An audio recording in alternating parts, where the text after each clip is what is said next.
Sir 3 নম্বর যে প্রশ্ন 3 নম্বর প্রশ্ন বলছে কি বলছে দেখো একটা ইটের দৈর্ঘ্য দিছে প্রস্থ দিছে উচ্চতা দিছে 24 12 আর 6 সেন্টিমিটার ভর দিছে 3 কেজি।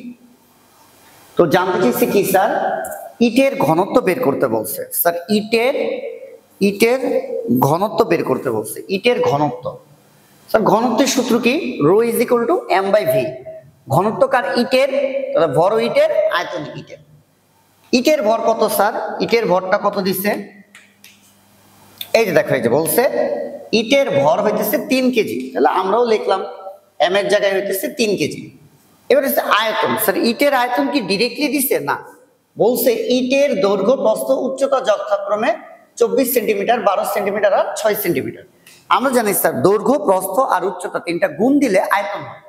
তাহলে দৈর্ঘ্য প্রস্থ উচ্চতা আমরা তিনটা গুণ দিব তাহলে স্যার গুণ দিলে কত দৈর্ঘ্য প্রস্থ উচ্চতা তিনটা যদি গুণ দিই তাহলে কত হবে 24 ডিভাইডেড বাই 100 গুণ 12 ডিভাইডেড বাই 100 গুণ 6 ডিভাইডেড বাই 100। তাহলে স্যার দৈর্ঘ্য প্রস্থ আর উচ্চতা তিনটা গুণ দিলাম দৈর্ঘ্য প্রস্থ উচ্চতা তিনটা গুণ দিলাম আমি পাইলাম যেটা আয়তন। তাহলে স্যার এটা ক্যালকুলেশন করলে এই যে এই মানটা চলে আসে এটাই হইতেছে আমার ইটের ঘনত্ব। ঘতে বলছে কি দেখো ইটটিকে বিভিন্ন তলে রাখলে ভিন্ন ভিন্ন চাপ হবে। স্যার একটা ক্যালকুলেটরকে আমরা ইটের মতো চিন্তা করতে পারি। এখানে বলছে বিভিন্ন তলে টোটাল তল আছে 6টা। স্যার এই যে একটা তল এই তলে রাখলে এক ধরনের চাপ দিবে এই তল আর এই তল কিন্তু একই কথা। এটা একটা তল এইটা একটা তল আর এইটা হইতেছে একটা তল তাহলে 3টা তল দেখাইলাম। যখন আমি এইভাবে রাখবো তখন চাপ P সমান সমান F বাই A। তাহলে স্যার F হইতেছে বল স্যার কতটুকু বল দিবে স্যার F হইতেছে বল কতটুকু বল দিবে এই ইটটার ওজনের সমান বল দিতেছে। এখানে বলছে ইটটি বিভিন্ন তলে রাখলে চাপ ভিন্ন হবে এই যে চাপ ভিন্ন হবে এই যে চাপ ভিন্ন হবে। তো চাপের জন্য সূত্র F বাই A। F তো বল কতটুকু বল দিবে এই ইটটা এই ইটের ওজনের সমান বলটা দিবে এই ইটের ওজনের সমান বলটা দিবে।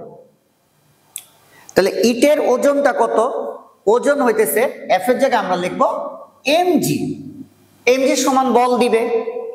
এবার এই ক্ষেত্রফল এইভাবে যখন আমরা রাখবো তখন এইটা আর এইটা এই যে দৈর্ঘ্য আর এই যে প্রস্থ গুণ দিব তাহলে এই তলের ক্ষেত্রফল হবে। ঠিক আছে ক্ষেত্রফলের জন্য আমার দুইটা দৈর্ঘ্য লাগবে একটা দৈর্ঘ্য একটা দৈর্ঘ্য। আমি যদি এইভাবে রাখি তাহলে আমার প্রস্থের সাথে উচ্চতাটা গুণ পড়ে আর আমি যদি এইভাবে রাখি তাহলে দৈর্ঘ্য আর প্রস্থ গুণ পড়ে। ঠিক আছে দৈর্ঘ্য আর প্রস্থ গুণ পড়ে তার মানে আমার 3টা তলে আমি এইভাবে রাখতে পারি এভাবে রাখতে পারি এভাবে রাখতে পারি। এই 3 ভাবে রাখলে 3 ধরনের চাপ আমরা পাবো কারণ এইভাবে রাখলে যে ক্ষেত্রফল এই যে পুরাটা এই পুরা ক্ষেত্রফলটা এইভাবে রাখলে ক্ষেত্রফল হইছে এই জায়গাটা আর এইভাবে রাখলে ক্ষেত্রফল হইছে এই জায়গাটা। তাহলে স্যার আসো কি করতে পারি এবার হইতেছে A তাহলে এবার মান বসাই। স্যার ভর ইটের ভর এই যে দেখো ইটের ভর কত কেজি 3 কেজি তাহলে 3 ইনটু G এর মান কত 9.8 ডিভাইডেড বাই A ক্ষেত্রফল ডিভাইডেড বাই A হইতেছে স্যার এরিয়া বা ক্ষেত্রফল। আচ্ছা ঠিক আছে তাহলে এখন দেখো ইটের দৈর্ঘ্য প্রস্থ উচ্চতা ইটের দৈর্ঘ্য প্রস্থ উচ্চতা কত দিচ্ছে খেয়াল করো এই যে 24 12 আর 6 কি করবা 24 12 আর 6 এটা দৈর্ঘ্য এটা প্রস্থ এটা উচ্চতা খেয়াল করো। তাহলে 3টা তল দেখছি তাহলে 3টা চাপ হয় P1 সমান F by A mg P2 সমান F বাই A F এর জায়গায় আমরা লিখবো mg P3 চাপ P সমান সমান F বাই A F এর জায়গায় আমরা লিখবো mg বাই A। তো স্যার এখানেও দেখো m ভর ভর কিন্তু চেঞ্জ হবে না ইট তুমি যেভাবেই রাখো ভর স্যার 3ই থাকবে তাহলে 3 ইনটু 9.8 এটাও স্যার কত হবে 3 ইনটু 9.8।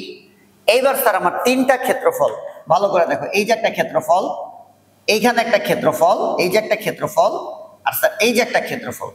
এখন আমি ইটটাকে 3 ভাবে রাখবো স্যার দৈর্ঘ্য প্রস্থ উচ্চতা তিনটাই কিন্তু দৈর্ঘ্য প্রস্থটাও দৈর্ঘ্য উচ্চতাও কিন্তু দৈর্ঘ্য তাহলে 3টা দৈর্ঘ্যই গুণ দিলে হইতেছে আমার আয়তন 3টার থেকে যে কোনো 2টা করে গুণ দিলে হইতেছে আমার উচ্চতা সরি 3টার মধ্যে যে কোনো দুইটা কইরা আমি যদি গুণ দেই এটা ক্ষেত্রফল। তিনটার মধ্যে, তিনটা দৈর্ঘ্যের মধ্যে যে কোনো দুইটা দৈর্ঘ্য গুণ দিলে এটা ক্ষেত্রফল।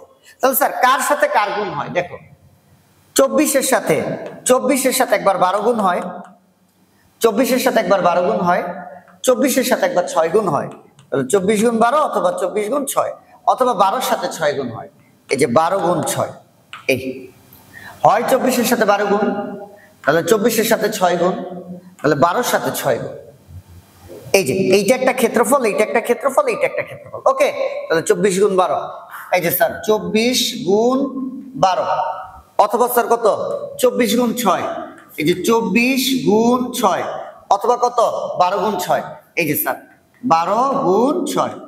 স্যার সব 100 দ্বারা ভাগ, কারণ এগুলো সেন্টিমিটার, আমার নিতে হবে কিন্তু মিটারে। সব 100 দ্বারা ভাগ, সব 100 দ্বারা ভাগ। এই তাহলে স্যার আমার এখানে P1, এই যে একটা P1 আসবে,